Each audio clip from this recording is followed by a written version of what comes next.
আমার গণমাধ্যমের সকল ভাই ও বোনদেরকে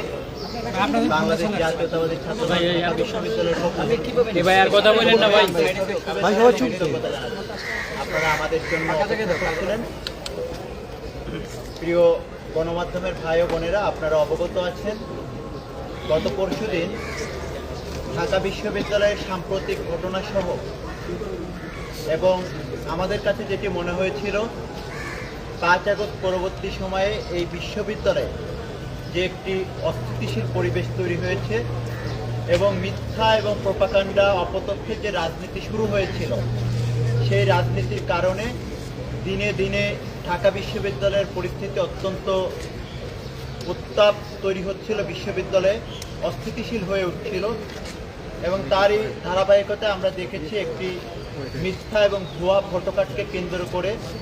বিগত বৃহস্পতিবার শাহবাগে বেশ কিছু ঘটনা ঘটেছে। তারই প্রেক্ষিতে আমরা মনে করেছি এইসব ঘটনার পিছনে যে বিষয়গুলা বিরুদ্ধে খুব দ্রুত সময়ের মধ্যে পদক্ষেপ গ্রহণ করা দরকার একটি নিরাপদ এবং স্থিতিশীল শিক্ষাঙ্গনের জন্য, সেই বিষয়গুলো আমলে নিয়েই বাংলাদেশ জাতীয়তাবাদী ছাত্রদল ঢাকা বিশ্ববিদ্যালয়ের নামে যে সকল পেজ সামাজিক যোগাযোগ মাধ্যমে চালানো হয় এবং সেই পেজগুলোর মাধ্যমে যে ধরনের অপতথ্য, গুজব এবং প্রোপাগান্ডা ছড়ানো হয়, এগুলোর বিষয়ে আমরা ঢাকা বিশ্ববিদ্যালয় প্রশাসনকে অবগত করেছিলাম এবং স্মারকলিপি প্রদানের মধ্যে আবেদন জানিয়েছিলাম যে এই পেজ এবং এর পেছনে যারা আছে অর্থের যোগানদাতা হিসেবে এবং শক্তিদাতা হিসেবে, তাদের বিরুদ্ধে ঢাকা বিশ্ববিদ্যালয় প্রশাসন যেন অতি দ্রুত সময়ের মধ্যে, আমরা 48 ঘন্টা সময়সীমা দিয়েছিলাম, এই সময়ের মধ্যে তদন্ত সাপেক্ষে তাদের বিরুদ্ধে একাডেমিক এবং আইনানুগ ব্যবস্থা যাতে গ্রহণ করে, সেই বিষয়গুলো নিয়ে কিন্তু আমরা বিগত 2 দিন আগে ভিসি মহোদয়কে একটি স্মারকলিপি প্রদান করেছিলাম। আজকে গতকালকে সেই 48 ঘন্টা শেষ হয়েছে,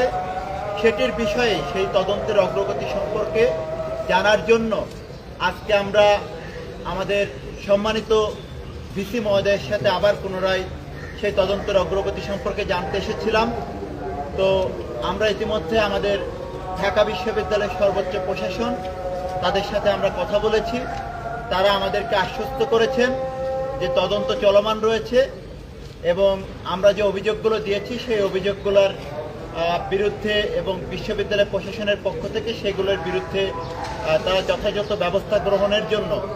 একটি তদন্ত কমিটি চলমান রয়েছে। আমরা বিশ্ববিদ্যালয় প্রশাসনের প্রতি এ বিষয়ে আস্থাশীল হতে চাই এবং এ বিষয়ে আরও আমাদের মাঝে কথা বলবেন আমাদের বাংলাদেশ জাতীয়তাবাদী ছাত্রদল ঢাকা বিশ্ববিদ্যালয়ের সংগ্রামী সভাপতি গণেশচন্দ্র রায় সাহস। এছাড়া আজকে আমাদের মাঝে আমাদের এই আলোচনায় উপস্থিত ছিলেন ঢাকা বিশ্ববিদ্যালয়ের সিনিয়র সহসভাপতি মাসুম বিল্লাহ এবং সহসভাপতি আনিসুর রহমান খন্দকার, অনেক সাংগঠনিক সম্পাদক মলম ভূঁইয়া ইমন সহ ঢাকা বিশ্ববিদ্যালয়ের বিভিন্ন